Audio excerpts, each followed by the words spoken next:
CNN's Jerusalem Bureau Chief Kevin Flower is following the developments from right here in London. Kevin joins me now live. Kevin, we're awaiting some of the ships from this flotilla to be brought into Ashdod. What's the latest you can give us there?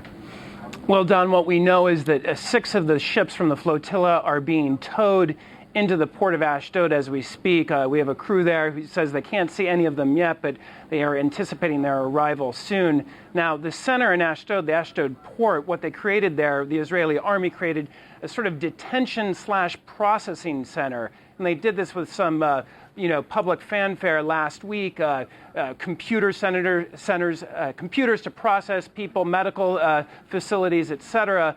I don't think anyone there at the time was expecting that it would be used in quite this way. This is sort of a nightmare scenario for the Israeli government. This is the worst possible outcome for them in terms of trying to handle this flotilla.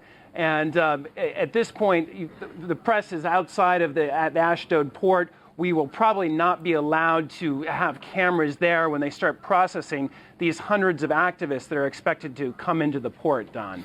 And Kevin, we're already seeing the international diplomatic fallout as a result of this incident which took place on the Mediterranean Sea overnight. The Israeli Prime Minister Benjamin Netanyahu is supposed to be in Washington, D.C. this week. What do you think the reaction is going to be?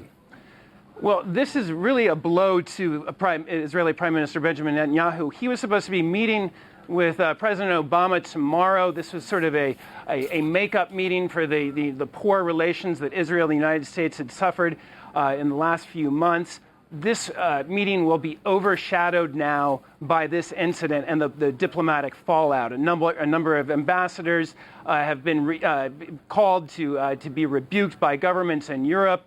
We're going to see protests. We're seeing protests today in the West Bank and Gaza and Arab cities around the region and also in Europe. So this is just starting. This is bad news diplomatically for Israel, Don. Kevin, thanks very much.